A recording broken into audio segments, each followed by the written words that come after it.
Bom, pessoal, depois desses dias todos, chegamos aqui na Praia do Francês, em Alagoas. É aqui que termina a nossa expedição dentro do Rally dos Sertões. Estou aqui de frente para a pousada. Chegamos ontem de noite debaixo de uma baita chuva e estou gravando com você aqui agora, momentos antes da cerimônia da rampa de chegada, que eu até já te convido para assistir, que vai começar já já. Mas antes da rampa de chegada, é importante contar um pouco para vocês como é que foi a convivência com o GWM Tank 300 nessa nossa expedição dentro do Rally dos Sertões, que a gente começou lá em São Paulo, quando saímos em direção a Goiânia, e depois de 7 dias chegamos aqui na Praia do Francês, 4.115 quilômetros depois, desde que saímos de São Paulo. E eu começo te falando um pouco sobre como foi o consumo ao final desses 4.115 quilômetros desde São Paulo. Quando a gente passou por Goiânia, a nossa média estava em 10,7 km por litro. Lá em Goiânia, a gente conseguiu fazer uma carga da bateria do sistema híbrido a 100%, assim como lá em São Paulo também saímos a 100%. Na saída de Goiânia, em direção à nossa primeira cidade, que era Chapada Gaúcha, embora fique em Minas Gerais, a gente chegou a ter um consumo aí que se aproximou dos 12 km por litro. Claro, ao sair de Goiânia com a bateria 100% carregada, durante muitos quilômetros, acho que foram 90, ele usou basicamente ou apenas o sistema elétrico. Então isso faz o consumo de combustível melhorar. Mas de lá para cá, a gente conseguiu apenas 2 pequenas cargas, que não chegaram nem a 100% da bateria. Uma em Bom Jesus da Lapa, lá no hotel, a tomada era de muito pouca potência, nas poucas horas que a gente passou lá dormindo, que aqui a correria da expedição é muito grande, ele carregou ali uns 20% da bateria, mais ou menos, se não me falha a memória. E depois vocês viram aí no vídeo também, quando a gente passou lá na usina hidrelétrica de Xingó, lá a gente também usou por alguns minutos o carregador instalado ali na parte operacional da usina para uso dos funcionários, e lá a gente carregou também uns 3 ou 4%, alguma coisa assim. Então o fato é que desde Goiânia a gente não conseguiu carregar a bateria a 100%, porque quando passamos, por exemplo, em Paulo Afonso, que tinha um carregador na cidade, chegamos lá, ele estava quebrado. Quando passamos ali na região de Petrolina e Juazeiro, o carregador do hotel estava funcionando, mas por algum motivo eu não consegui fazer o aplicativo funcionar. Embora houvesse 2 formas de fazer isso, nenhuma das 2 funcionou e ele não habilitou a carga, então não carregou também. E também isso mostra um pouco a dificuldade que a gente teve. Mas o fato é que ao chegar aqui, 4.115 quilômetros depois da saída de São Paulo, a nossa média de consumo foi de 9,7 km por litro de gasolina, que para mim é um número muito bom, porque ao considerar o peso total do carro na faixa de 2.630 quilos, o porte, e pesado assim porque tem, né, embora carros do mesmo porte sejam um pouco mais leves, mas quando a gente fala de carro híbrido, ele tem todo um conjunto de baterias e o motor elétrico, então tudo isso eleva o peso do carro.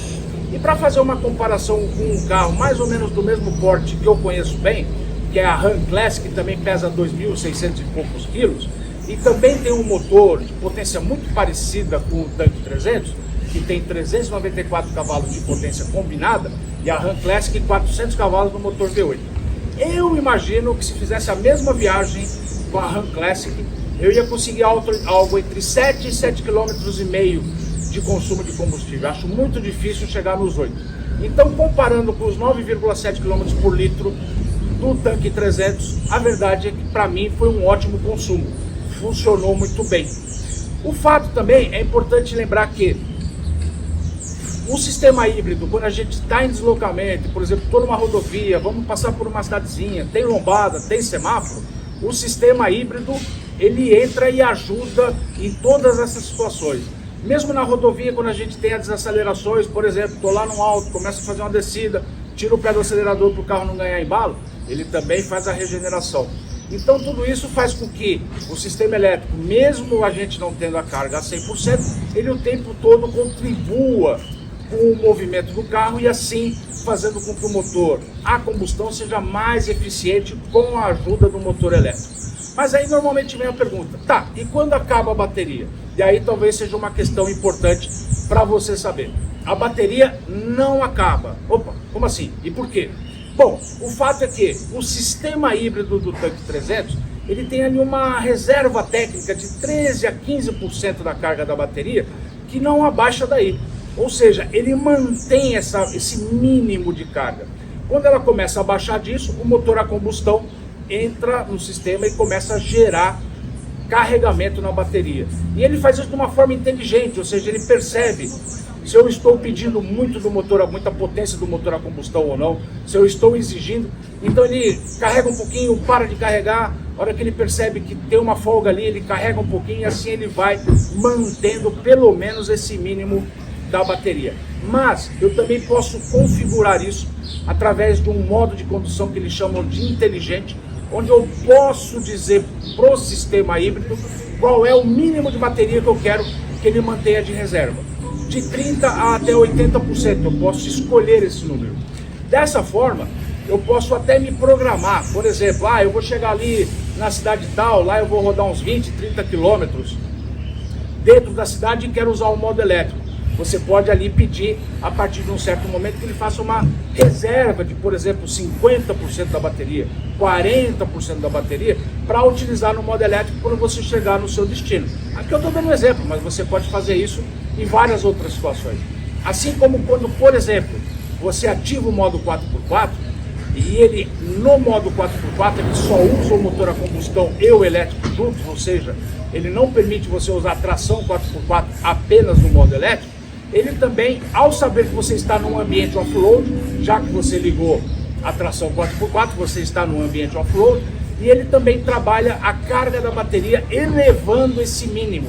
Ou seja, ele sabe que no ambiente off-road é importante você ter um pouco mais de bateria para poder explorar no sistema. Então é um modo que você, ao aprender como ele funciona, você pode gerenciar e determinar da melhor forma possível. Então, ao final das contas, o consumo me pareceu muito interessante e essas opções que eu tenho para gerenciar também é algo bastante interessante. Indo um pouco além desse consumo, melhor dizendo, indo um pouco além dessa convivência com o tanque 300 durante esses dias.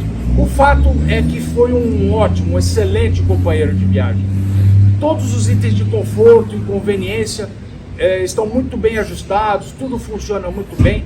Então, estar a bordo do tanque 300 é uma experiência muito agradável, muito mesmo. Então, a gente tem, por exemplo, aqui, um sistema de ar-condicionado que funciona muito bem, de 2 zonas. Eu tenho bancos com aquecimento e ventilação, e o banco do motorista ainda conta com massagem.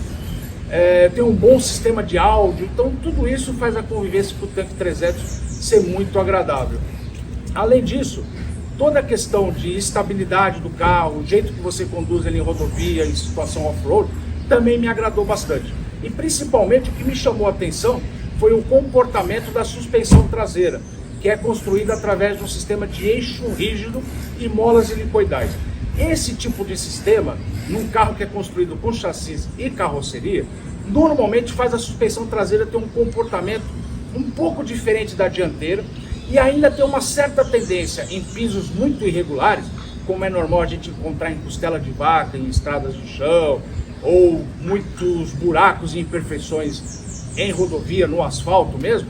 A gente sente a traseira oscilar um pouco, e às vezes ela até quica, que é quando ela dá uma oscilada mais forte, e às vezes até perde um pouco o contato dos pneus com o piso. E isso faz mudar um pouco o comportamento de estabilidade.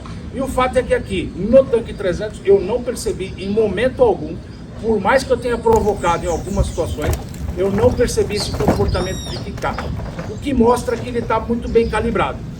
Considerando também que eu estou com mais ou menos aí uns 80 kg de carga no porta-malas, e isso também pode ter interferido um pouco. Mas o fato é que eu não tinha percebido isso com o carro vazio em São Paulo, não percebi durante a viagem toda nesses 4.115 quilômetros e um bocado de off-road no caminho. Então isso me chamou a atenção e eu achei assim até surpreendente. A suspensão dianteira, construída através do tipo independente, com braços, com tipo duplo A, funcionou muito bem também, mantendo a dirigibilidade todo o tempo, com pouquíssimas correções de volante quando a gente está em rodovia.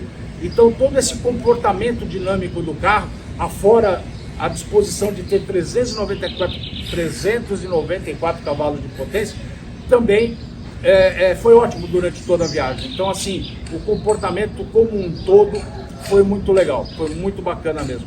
E eu até comentei com alguns amigos que me perguntaram sobre o que eu estava achando, né, como é que estava a convivência com o Tanque 300. Eu comecei a usar a um certo momento da viagem que eu estava gostando mais do que deveria, no sentido de até ter uma certa empolgação, até ter a vontade de ter um. Enfim, foi um ótimo companheiro de viagem mesmo. Mas é claro que a gente também pode fazer algumas críticas, alguma coisa eventualmente pode ainda melhorar. Vou dar aqui 2 exemplos, embora sejam quase detalhes, mas são 2 exemplos de coisas que poderiam melhorar. O primeiro deles, os modos de condução para off-road, quer dizer, quando eu seleciono lama, areia, subida em pedra, terrenos acidentados, ele apenas funciona com a tração 4x4 em reduzida. E normalmente, até como foi aqui durante a nossa expedição, você está em terrenos assim, por exemplo, em estradas de areia, em trechos mais acidentados, pisos mais desnivelados, digamos assim. Às vezes você não quer usar a reduzida, não precisa usar a reduzida, porque você quer manter velocidades maiores, como aconteceu aqui. E até o manual do proprietário recomenda que a reduzida, o 4x4 low, seja utilizado apenas a até 40 km por hora. Embora, claro, você pode ir um pouco além, embora o carro seja bastante reduzido, mas a recomendação do manual é essa. E por vezes a gente estava em terrenos assim, andando em velocidades superiores. E aí eu não pude explorar os modos de condução, porque a gente estava em velocidades maiores. Então não era necessário nem recomendável utilizar a reduzida e eu não pude utilizar os modos de condução. Então talvez isso seja algo que a GWM possa pensar em melhorar, já que por muitas vezes em terrenos como areia, por exemplo, você vai andar em velocidades superiores e é interessante contar com um modo de condução que faz uma configuração do carro mais otimizada para aquele tipo de terreno. Uma outra crítica que eu faço é que o painel de instrumentos, ali o cluster, a tela digital de 12,3 polegadas, apesar de ter 3 modos de apresentação das informações, eu senti falta de poder personalizar as informações que a tela me apresenta. E também senti falta de um modo, por exemplo, que simule um analógico. Mas aí é uma questão de gosto. Então são coisinhas que, enfim, poderiam melhorar, por que não? Mas dito isso, eu acho que o grande resumo desses dias todos com o Tanque 300 é que é sim um carro empolgante. Esse lançamento, eu acho que dá uma mexida com as opções que a gente tem no mercado para esse tipo de uso. Em termos de custo-benefício, é difícil encontrar alguma coisa que se equivalha hoje ao que o Tanque 300 oferece. Então eu acho que ele chega trazendo uma opção para quem gosta de carro 4x4 ou precisa de carro 4x4, uma importante opção a ser considerada, a ser conhecida. E dito isso, convido você agora a acompanhar como vai ser a cerimônia da rampa de chegada, que sempre é um momento muito legal e vai acontecer daqui a pouquinho. E me resta agradecer a você que está assistindo e a todo mundo que acreditou na ideia de trazer o Tanque 300 para participar aqui da expedição dentro do Rally dos Sertões, e segue aí!